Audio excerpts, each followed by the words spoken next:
സർക്കാർ സംവിധാനങ്ങളെ, ആഭ്യന്തര വകുപ്പിനെ, പോലീസിനെയൊക്കെ വെല്ലുവിളിച്ചുകൊണ്ട് ഒളിവിൽ കഴിഞ്ഞിരുന്ന അർജുൻ ആയങ്കിയെ പോലീസ് പിടികൂടിയിരിക്കുന്നു. ഇനി നിയമ നടപടികളിലേക്ക് കടക്കുകയാണ് പോലീസ്. അതിന്റെ അടിസ്ഥാനത്തിൽ അല്പസമയത്തിനകം തന്നെ കോടതിയിൽ അർജുൻ ആയങ്കിയെ ഹാജരാക്കുകയും ചെയ്യും. അതിശക്തമായ നീക്കം ആയിരുന്നു പോലീസിന്റെ ഭാഗത്ത് നിന്ന് ഉണ്ടായത്. അങ്ങേയറ്റം രഹസ്യമായ നീക്കമായിരുന്നു പോലീസ് നടത്തിയത്. പ്രത്യേകിച്ച് അർജുൻ ആയങ്കിക്ക് കൃത്യമായ പാർട്ടി പിന്തുണ നേരത്തെ ലഭിച്ചിരുന്ന സാഹചര്യത്തിൽ വിപുലമായ സൈബർ ബന്ധങ്ങളുണ്ടായിരുന്നു. പോലീസിനകത്ത് നിന്ന് പോലും അർജുൻ ആയങ്കിക്ക് വിവരങ്ങൾ ചോർന്നു ലഭിച്ചേക്കാം എന്ന സൂചനകൾ ഉണ്ടായിരുന്നു. അതുകൊണ്ട് തന്നെയാണ് കൃത്യമായ സംഘത്തെ, ഒരു കാരണവശാലും പോലീസിന്റെ നീക്കങ്ങൾ ചോരില്ല എന്ന് ഉറപ്പുള്ള സംഘത്തെ തന്നെ ഈ ദൗത്യത്തിനു വേണ്ടി നിയോഗിച്ചിരുന്നത്. മണിക്കൂറുകളായി അർജുൻ ആയങ്കി നിരീക്ഷണത്തിൽ ആയിരുന്നു എന്നതാണ്. അതിനുശേഷം പിന്നീട് അഭിഭാഷകയുടെ വസതിയിൽ ആയിരുന്നു ഒളിവിൽ കഴിഞ്ഞിരുന്നത്.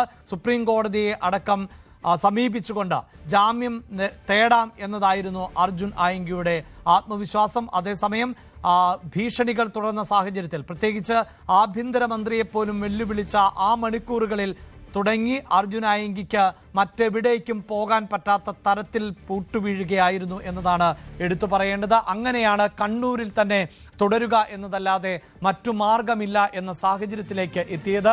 കണ്ണൂരിൽ നഗരമധ്യത്തിലെ ഫ്ളാറ്റിൽ അഭിഭാഷകയുടെ വസതിയിൽ നിന്നാണ് അർജുൻ ആയങ്കിയെ പിടികൂടിയത്. തൻ്റെ കക്ഷിയായതുകൊണ്ട് തന്നെ ജാമ്യാപേക്ഷ നൽകുന്നതുമായി ബന്ധപ്പെട്ട വിഷയങ്ങൾ ചർച്ച ചെയ്യുന്നതിനാണ് എത്തിയത് എന്നുള്ളതാണ് അഭിഭാഷക പറയുന്നത്. പക്ഷേ അഭിഭാഷക അവിടെ ഒളിച്ചിരിക്കാൻ അവസരം ഒരുക്കുകയായിരുന്നോ ചെയ്തത്? ഇക്കാര്യങ്ങൾ കൂടി പോലീസ് വിശദമായി പരിശോധിക്കും. ഏതാണ്ട് 9 മണിക്കൂറിലേറെയായി ഈ ഫ്ളാറ്റിൽ അഭിഭാഷകയുടെ വസതിയിലുണ്ട് എന്ന് പോലീസ് ഉറപ്പിച്ച ശേഷമാണ് അർജുൻ ആയങ്കിയെ പിടികൂടിയത് എന്നാണ് നമുക്ക് ഇപ്പോൾ അറിയാൻ സാധിക്കുന്നത്.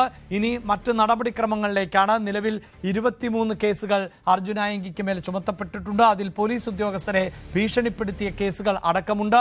അത് എറണാകുളം ജില്ലയിലെ പോലീസ് സ്റ്റേഷനുകൾക്ക് കീഴിൽ ആണ് വരുന്നത്. ഒരു പക്ഷേ എറണാകുളം ജില്ലയിലെ ഈ പോലീസ് സ്റ്റേഷനുകൾക്ക് പോലീസിന് അർജുൻ ആയങ്കിയെ കൈമാറും. അതോടൊപ്പം തന്നെയാണ് നിർണായകമാകുന്ന വകുപ്പുകൾ ചുമത്തുക. കാപ്പ ചുമത്തിക്കൊണ്ട് അർജുൻ ആയങ്കിക്ക് ജാമ്യം ലഭിക്കാതിരിക്കുന്ന സാഹചര്യം അത് സൃഷ്ടിക്കുക എന്നതുകൂടിയാണ് ഇപ്പോൾ മനസ്സിലാക്കാൻ സാധിക്കുന്നത്. അങ്ങനെ അർജുൻ ആയങ്കിയെ നിയമത്തിൻ്റെ പരിധിയിലേക്ക് കൊണ്ടുവരിക, പലപ്പോഴും രാഷ്ട്രീയ തടലിൽ, നിയമത്തിന് പുറത്താണ് എന്ന നിലയിലായിരുന്നു അർജുൻ ആയങ്കിയുടെ പ്രവർത്തനങ്ങൾ. പ്രത്യേകിച്ച് സ്വർണം പൊട്ടിക്കൽ ഉൾപ്പെടെയുള്ള കൊട്ടേഷൻ പരിപാടികളിൽ ആയിരുന്നു വ്യാപൃതൻ ആയിരുന്നത്. നേരത്തെ കൃത്യമായി CPM പശ്ചാത്തലത്തോടു കൂടിയായിരുന്നു അർജുൻ ആയങ്കിയുടെ രാഷ്ട്രീയ പ്രവർത്തനങ്ങൾ ഉൾപ്പെടെ.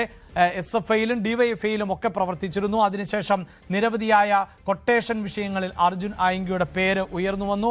ആ സാഹചര്യത്തിൽ പാർട്ടി അർജുൻ ആയങ്കിയെ തള്ളിപ്പറഞ്ഞ പശ്ചാത്തലം കൂടി ഉണ്ട്. പിന്നീട് സ്വർണം പൊട്ടിക്കൽ, അതായത് രാജ്യത്തേക്ക് കസ്റ്റംസിനെ വെട്ടിച്ചുകൊണ്ട് എത്തിക്കുന്ന സ്വർണം, ആ സ്വർണ്ണക്കടത്തുകാരെ ഉന്നംബിക്കുക, അങ്ങനെ അവരുടെ കയ്യിൽ നിന്ന് ആ സ്വർണം തട്ടിയെടുക്കുക, അതിനുവേണ്ടി വിലപേശുക, ഇങ്ങനെയൊക്കെയുള്ള കുറ്റകൃത്യങ്ങൾ ആയിരുന്നു അർജുൻ ആയങ്കി നടത്തിയിരുന്നത്.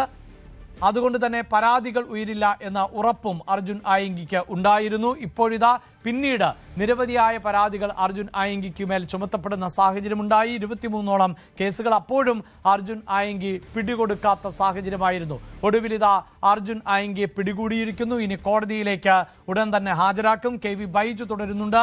ബൈജു, അല്പസമയമായി നമ്മൾ പ്രതീക്ഷിക്കുന്നത് കോടതിയിലേക്ക് ഹാജരാക്കുവാനുള്ള എല്ലാ നടപടിക്രമങ്ങളും പൂർത്തിയായിട്ടുണ്ട് എന്നാണ്. ഇപ്പോൾ കണ്ണൂർ സൈബർ പോലീസ് സ്റ്റേഷന്റെ സുരക്ഷയടക്കം വർദ്ധിപ്പിക്കുകയും ചെയ്തിട്ടുണ്ട്. എന്താണ് വിവരങ്ങൾ? തീർച്ചയായും അത് തന്നെയാണ് അഭിലാഷ. ഇതിൽ കൃത്യമായി കോടതിയിൽ ഹാജരാക്കുമ്പോൾ സാങ്കേതിക നടപടികൾ പൂർത്തിയാക്കണം. കാരണം നിതിൻ രാജിന്റെ കേസിൽ നമ്മൾ കണ്ടതാണ്, ഡോക്ടർ റാമിനെ കോടതിയിൽ ഹാജരാക്കിയപ്പോൾ അതിൽ സുപ്രീം കോടതിയുടെ മാർഗനിർദ്ദേശങ്ങൾ പാലിച്ചില്ല എന്ന് പറഞ്ഞ് പ്രതിയെ വിട്ടയക്കുന്ന സാഹചര്യം ഉണ്ടായിരുന്നു. അങ്ങനെ ഏതെങ്കിലും ഒരു സംഭവം അർജുൻ ആയങ്കിയുടെ കേസിൽ ഉണ്ടായാൽ അത് ആഭ്യന്തര വകുപ്പ് മന്ത്രിയെ പോലും ബാധിക്കുന്ന രീതിയിലേക്ക് കാര്യങ്ങൾ പോകും. വലിയ വിമർശനങ്ങൾക്ക് കാര്യം പോകും. കാരണം പ്രതിപക്ഷം ഉൾപ്പെടെ ഈ അർജുൻ ആയങ്കിയെ തള്ളിക്കൊണ്ട് കഴിഞ്ഞ ദിവസം രംഗത്ത് വരുന്ന സാഹചര്യം ഉണ്ടായിരുന്നു. അതുകൊണ്ട് തന്നെ സാങ്കേതിക നടപടികൾ കൃത്യമായി പൂർത്തിയാക്കി കൃത്യമായി സുപ്രീം കോടതി മാർഗനിർദ്ദേശപ്രകാരം ഉള്ള നിയമങ്ങൾ പൂർത്തിയാക്കി അർജുൻ ആയങ്കിയെ കോടതിയിൽ ഹാജരാക്കേണ്ടതുണ്ട്.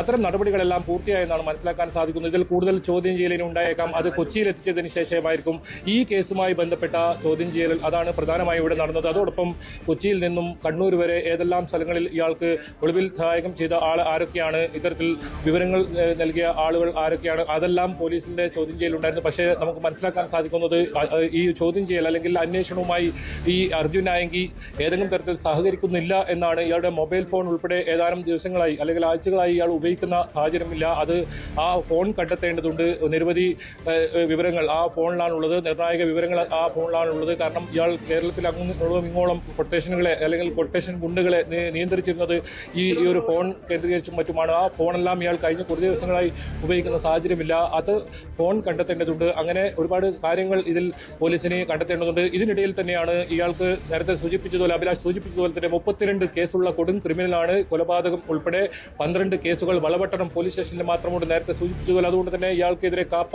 ചുമത്താനുള്ള നടപടികൾ, അത്തരത്തിലുള്ള സാങ്കേതിക നടപടികൾ പൂർത്തിയാക്കേണ്ടതുണ്ട്.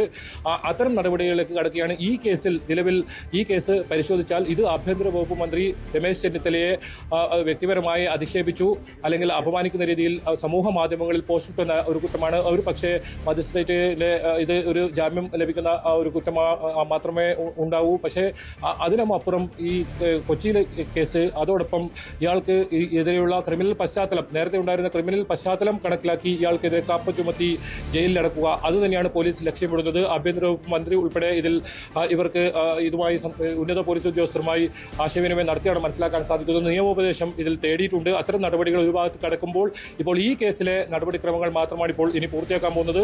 നേരത്തെ സൂചിപ്പിച്ചതുപോലെ തന്നെ കൂത്തുപറമ്പ് കോടതിയിലാണ് ഇയാളെ ഹാജരാക്കുക. കോടതി അദ്ദേഹത്തിന്റെ മജിസ്ട്രേറ്റിന്റെ വസതിയിലാണ് ഹാജരാക്കുക. അതിനുശേഷം മറ്റ് തുടർ നടപടികൾ സ്വീകരിക്കും. കോതമംഗലത്ത് നിന്നുള്ള പോലീസ് ഇവിടെ കണ്ണൂരിലേക്ക് അവധി ദിവസം ആയതിനാൽ മജിസ്ട്രേറ്റിന്റെ വസതിയിൽ ആയിരിക്കും അർജുൻ ആയങ്കിയെ ഹാജരാക്കുക. അല്പസമയത്തിനകം തന്നെ ഈ പോലീസ് സ്റ്റേഷനിൽ നിന്ന് കോടതിയിൽ, അതായത് മജിസ്ട്രേറ്റിന്റെ വസതിയിൽ ഹാജരാക്കുന്നതിന് വേണ്ടി അർജുൻ ആയങ്കിയെ കൊണ്ടുപോകും എന്നതാണ് വിവരം. കൂടുതൽ വാർത്തകൾക്ക് news 18 Keralam YouTube channel subscribe ചെയ്യുക.